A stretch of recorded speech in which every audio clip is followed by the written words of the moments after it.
ယေရှုခရစ်တော်၏နာမ၌မင်္ဂလာပါလို့နှုတ်ခွန်းဆက်တာပါတယ်။ဘုရားသခင်ရဲ့ကျေးဇူးတော်ကိုချီးမွမ်းပါတယ်။ရည်ရသောအခွင့်ဆိုတဲ့အကြောင်းအရာအပြင်နှုတ်ကပတ်တော်ကိုဆင်ခြင်ခွာယူသွားဖို့ဖြစ်ပါတယ်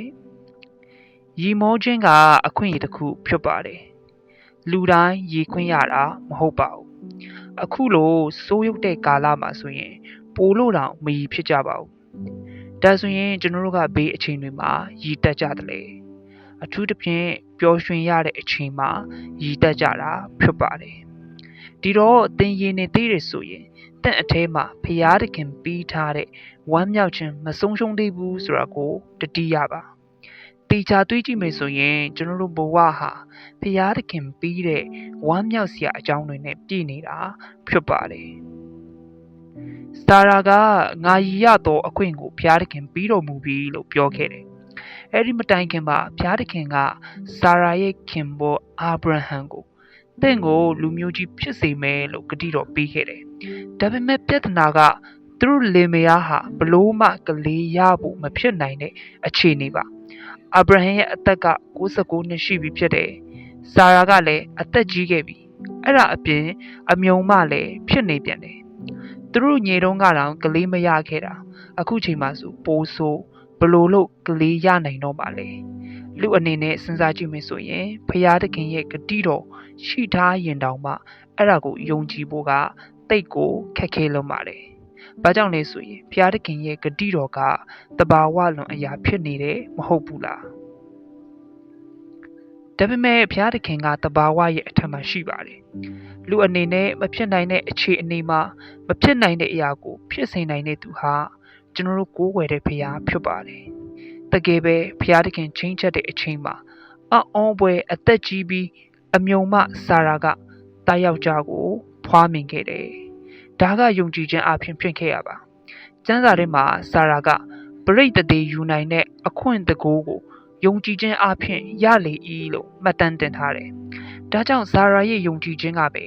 သူမဘဝမှာတဘာဝလွန်ဖြစ်ရက်ကိုဖိတ်ခေါ်လိုက်နိုင်တာဖြစ်ပါတယ်စာရာကတူမရဲ့ယုံကြည်ခြင်းကြောင့်သားကိုဖတ်ရန်ခွင့်ရလိုက်တယ်။အဲ့ဒီအခွင့်ကသူ့ကိုရီမောစေတယ်။ဒါကြောင့်မို့လို့ဘုရားသခင်ကတူမကိုရီခွင့်ပေးတဲ့အကြောင်းစာရာဝန်ခံခဲ့တယ်။ဟုတ်ပါတယ်။ဘုရားသခင်ပြီးမှကျွန်တော်တို့ကရီမောပျော်ရွှင်နိုင်တာဖြစ်ပါတယ်။အတွင်းထဲကဝမ်းမြောက်ခြင်းကဘုရားစီကလာတာဖြစ်တယ်။စာရာကအဲ့ဒီဝမ်းမြောက်ခြင်းကိုသားဣဇက်ကိုဖတ်ရန်လိုက်တဲ့အခါမှာရရှိခဲ့တယ်။ကျွန်တော်တို့ကတော့ဘုရားသခင်ရဲ့သားတော်ယေရှုခရစ်တော်ကိုဖတ်ရန်လိုက်တဲ့အချိန်ကစလို့အဲ့ဒီဝမ်းမြောက်ခြင်းကိုရလိုက်ကြတာဖြစ်ပါတယ်။ဘုရားသခင်ကစာရာပျော်ရွှင်ဖို့သားဣဇက်ကိုပေးခဲ့တယ်။ဒီလိုပဲကျွန်တော်တို့ဝမ်းမြောက်ဖို့အတွက်လည်းဘုရားသခင်ကသားတော်ယေရှုခရစ်တော်ကိုပေးခဲ့ပါတယ်။တစ်ချိန်ကကျွန်တော်တို့ဟာစာရာလိုပဲအပင်ငယ်တွေကနေလွတ်ဖို့ရန်အတွက်မျောလင့်ချက်မရှိတဲ့သူတွေဖြစ်ခဲ့တယ်။ကောင်းရာကိုရောက်ဖို့ကောင်းတာကျင့်ကြံပေမဲ့လည်းလူရဲ့ဗီဇကိုကအပြစ်သားဖြစ်နေတဲ့အတွက်မကောင်းတာကိုပဲပို့ပြီးတော့လှုပ်ဖြစ်နေခဲ့ကြတယ်။ဘာသာတရားလိုက်စားပြင်ရင်လည်းပြည့်ညတ်တော်ကိုပြည့်မီအောင်မလိုက်ရှောင်နိုင်ကြဘူး။ကောင်းတာသိပြီးတော့မလုပ်နိုင်တယ်လို့မကောင်းတာသိပြီးတော့မရှောင်နိုင်ခဲ့ကြဘူးဖြစ်ပါတယ်။ဆိုတော့ကျွန်တော်တို့လူသားတွေရဲ့လမ်းဆုံးကတေခြင်းတိဟုသောငရေကိုပဲဆိုက်ရောက်နေခဲ့တာဖြစ်ပါတယ်။အဲ့ဒီလိုအခြေအနေမှာမျောလင့်ချက်မဲ့နေတဲ့ဘေလူသားကဝမ်းမြောက်ပြီးတော့ရေမောပျော်ရွှင်နေနိုင်မှာလေမဟုတ်ဘူးလားဒါပေမဲ့လူသားတွေကိုဖန်ဆင်းပြီးတော့လူသားတွေကိုချစ်တဲ့ဖရာသခင်ကကျွန်တော်တို့ကိုရည်ရတဲ့အခွင့်ကိုရရှိဖို့အလိုတော်ရှိပါတယ်ဒါကြောင့်မို့လို့သားတော်ကိုကျွန်တော်တို့အတွက်ပြီးခဲ့တယ်